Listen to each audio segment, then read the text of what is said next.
We are with Rick Rule now here at the Minds of Money conference in New York. Rick, welcome back. Always a pleasure to be with you. Thank you. I caught your very lively panel yesterday. I encourage everyone to watch it on replay on Kitco Insider. It was great. It was focused on what Trump has done for gold. Right.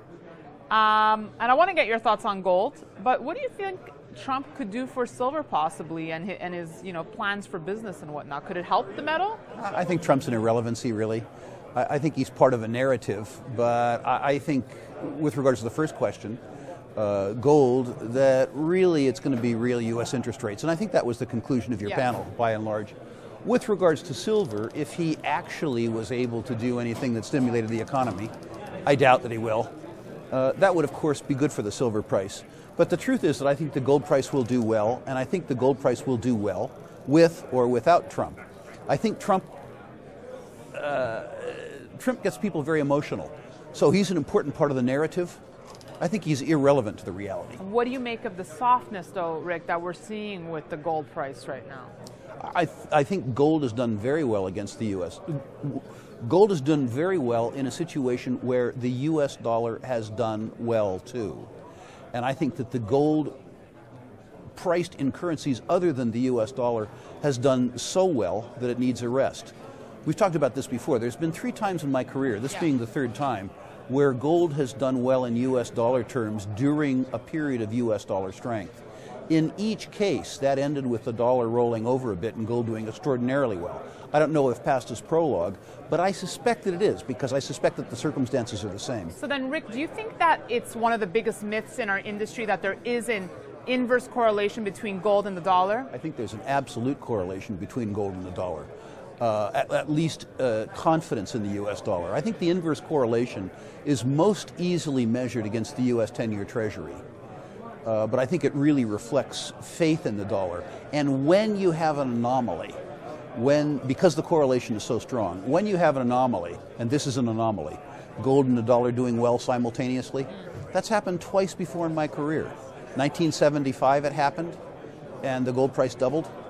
2001 it happened, and the gold price doubled. I'm not trying to say that past is prologue, but it has to happen again. I just believe in cycles. I absolutely have noticed this correlation, and when you have an anomaly in something that correlates that strongly, something gives. Okay, mining stocks or gold, both?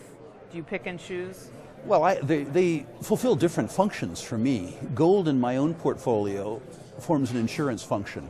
I own it because for millennia, it's been a medium of exchange that was simultaneously a store of value. I own it because if we had the sort of social catastrophe that we have occasionally, it would do well when other things did poorly. Now, if you think about it, I'm in a perverse position. I own a lot of gold, and I don't want it to go up in price. Any type of insurance that you have, you don't really want to get paid on. Think about it. Life insurance. That means somebody died. Auto insurance. It means you got in a wreck.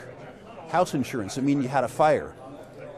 Social insurance, which is for me what gold is, means that something happens that's destructive to the way that you and I live, and both of you and I live fairly nicely. Gold stocks are very different, however. You own gold stocks because you think, irrespective of the gold price environment, first of all, that they will do well compared to other gold stocks. They're extremely volatile. And whether or not you have a long-term opinion on the gold price, if you have a short-term opinion on the gold price and you have a short-term opinion on the company's ability to generate cash at that price, you own the stock. So I own gold stocks too. In fact, I own a lot of gold stocks. I know you do. But for very different reasons. But Rick, you do realize that when you say you like something, it becomes popular.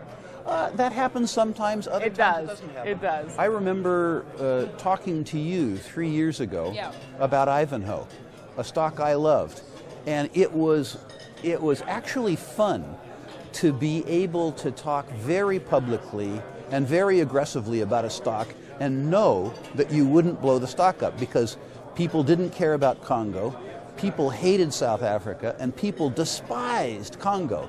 So the truth is, if I had a gold stock, if I had something that was really popular, I wouldn't say it on Kitco, because 90,000 people would run out and do something about it. It's too popular. But I can talk about something that's much more intelligent on Kitco, or any other outlet. I'm not belittling Kitco. I could talk about it on NBC. And because it isn't popular, and in particular because the risks are political and non-quantifiable, people won't buy it. It's a wonderful luxury for me. Thanks so much for joining us, Rick. Pleasure. Thanks Thank for you. joining us, and thanks for watching our coverage here from the Minds and Money Conference in New York City. We'll have more for you. Thanks, Rick.